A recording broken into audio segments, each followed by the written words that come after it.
मैत्रिणींनो, आज आपण वेट लॉस रेसिपी पाहतोय बरं का. कोणत्याही पिठाचा वापर न करता भरपूर भाज्या घालून केलेला असा हाय प्रोटीन डोसा, चिला, धिरडे, मग तुम्ही याला काहीही म्हणू शकता. तर त्यासाठी काय घेतलं आहे, पालक घेतलं आहे, कोबी आहे, थोडीशी कोथिंबीर आहे, फुटाणे आहेत आणि भिजवलेले हिरवे मूग आहेत. रात्री हे भिजत घातलेले, सकाळी नाश्त्यासाठी हा पदार्थ बनवते. तर सम प्रमाणात भिजवलेले हिरवे मूग आणि फुटाणे घेतलेले आहेत. यामध्ये कोणत्याही पिठाचा आपण वापर करणार नाही. आणि हे मिक्सरला थोडंसं वाटून घेतलं, पुन्हा थोडं पाणी घातलं आणि अशा पद्धतीने छान बारीक करून घेतले. बघा, जास्त पाण्याचा वापर करायचा नाही. आणि वरून थोडंसं पाणी घातलं की कन्सिस्टन्सी बघा, इतकी कन्सिस्टन्सी आपल्याला ठेवायची आहे. आता यामध्ये चवीनुसार मीठ घालते आणि तिखटपणासाठी थोडासा कांदा लसूण मसाला वापरते. त्याऐवजी तुम्ही हिरवी मिरची वापरली तरी चालेल. इथे मी कांदा लसूण मसाला 1 चमचा घातला, चवीनुसार मीठ घातलं आणि आता हे छान मिक्स करून घेते. बघा, लाल तिखट वापरले म्हणून थोडं मिक्स एकसारखं करून घेते. आणि यामध्ये आपल्याला भाज्या ॲड करायच्या आहेत. भाज्या बारीक कट करून घेतलेल्या आहेत. पालक आहे, तो शिजण्यासाठी जास्त वेळ लागत नाही. कोबी पण कसा पटकन थोडासा वापरला जातो, म्हणजे छान वाफ बसली की पटकन शिजतो. आणि कोथिंबीर चवीनुसार, म्हणजे चवीसाठी कोथिंबीर घातलेली आहे. छान एकत्रित एकजीव करून घ्यायचं आहे. हे बघा, यामध्ये कांदा ॲड करू शकता, थोडंसं लसूण ॲड करू शकता, परंतु कांदा आणि किंवा लसूण यामध्ये घातलेलं नाही.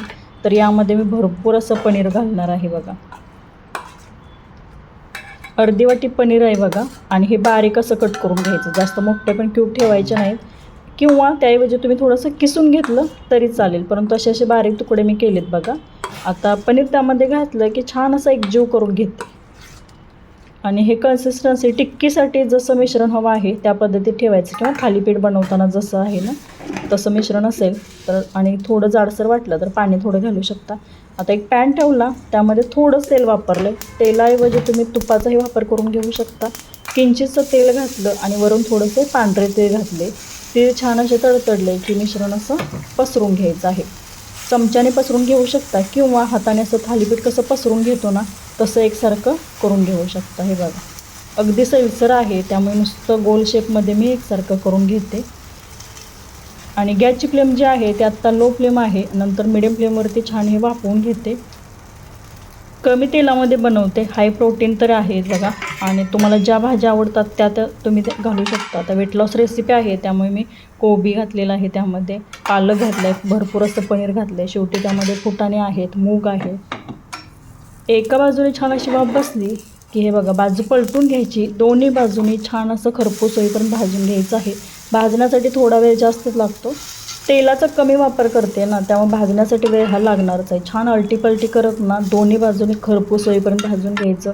छान भाजलं की ते पनीरचे क्यूब पण छान असे क्रिस्पी होतात. आणि हे बघा, दिसायला जितकं ते सुरेख दिसतं आहे ना तितकं ते चवीला अप्रतिम लागतं. आणि सकाळचा हा पोटभरीचा नाश्ता आहे. जास्त वेळ ना पोट भरल्यासारखं राहतं आणि भुकेची जी काय आहे ना ते जाणीव होत नाही. आणि असा हा पोटभरीचा पदार्थ आहे, हाय प्रोटीन आहे. आणि वेट लॉस रेसिपीमध्ये तुम्ही हा पदार्थ नक्की ॲड करू शकता.